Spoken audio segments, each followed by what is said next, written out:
لو عندك لفة جلاش مكسرة وبقالها فترة في الفريزر ومش عارفة تعملي بيها ايه، هاتيها بقى وتعالي جربي الفكرة الفظيعة دي. عيالك هيحبوها جدا وهتشرفك قدام ضيوفك. وبجد يا جماعة طعمها زي السكر وهتعمليها ولا احسن شيف حلواني. يلا بينا نقول بسم الله الرحمن الرحيم ونبدأ كده مع بعض ونشوف الوصفة. ويا رب الطريقة تعجبكم. معايا لفة جلاش 350 جرام. طبعا كنت حطاها في الفريزر متجمدة، طلعتها وهي متجمدة كده بالسكينة وابدأي خرطيها كده زي ما انت شايفاني بخرطها تخريطة صغيرة لغايه ما تخلصي لفه الجلاش كلها بنفس النظام كده. بعد كده بقى حطيها على جنب وتعالي هنا حضري حله هنضيف فيها كوبايتين سكر. وبنفس الكوبايه اللي عايرتي بيها السكر بعاير بيها الميه، كوبايتين ميه، ميه عاديه خالص من الحنفيه. وعصره ليمونه بس المقطع ده ما جاش معلش. وكمان كيس فانيليا. وهقلبها بس كده احرك السكر. وهحط الحله بتاعتي على اصغر عين عندي على البوتاجاز على نار عاليه. اول لما الشربات يبدأ يغلي معاكي بالشكل ده كده هنبدأ نحسب وقت التسوية. 8 دقايق بالظبط. وبعد كده ادفع على الشربات وسيبيه يبرد تماما. تمام كده. تعالي بقى نشوف الخطوة التانية. معانا كمان نص كيلو كنافة. الكنافة كنت جايباها من عند الراجل حطاها في الفريزر اتجمدت. وبعد كده طلعتها وبدأت افرفطها بالشكل ده كده زي ما انت شايفة.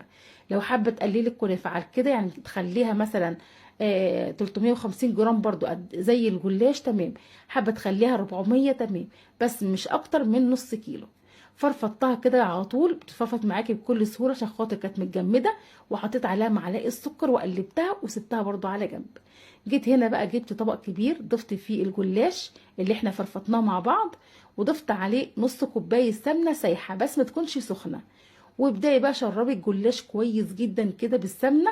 خلي كده الجلاش كله يشرب كده معاكي. هتشوفي دلوقتي لغايه ما يوصل للمرحله دي كده زي ما انت شايفاها كده الجلاش شارب معانا السمنه وبقى تمام. هجيب بقى الكنافه اروح جايه حطاها عليها. تمام. واضيف بس ربع كوبايه سمنه، ربع كوبايه بس. واسيب الربع التاني هقول لك هعمل بيه ايه.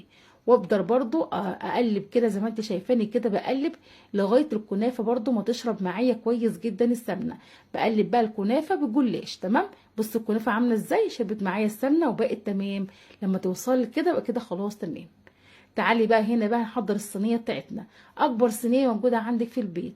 مقاس 30 في 40. طب ما عندكيش المقاس ده يبقى اكبر صينيه في الصواني التلاته اللي فوق بعض. دهنتيها كويس جدا بالسمنه. وبعد كده خدي بقى نص كميه اللي احنا عملناها من الكنافه على الجلاش الميكس الخطير ده. وحطيها. وافرديها كويس جدا كده في الارضيه. وكمان حط عليها كيس تلاجة وصينيه واضغطي عليها كويس جدا عشان القطعه تبقى معاكي متماسكه. وحط الحشو بتاعك اي مكسرات. وارجعي تاني حطي بقيه الكنافه بتاعتك اللي فضلت معاكي على الوش. وافرديها كويس برضو. وبعد كده غطيها بقى نص ضغطه المره دي نص ضغطه مش ضغطه كامله. عشان الحشو ما ينزلش لتحت. تمام.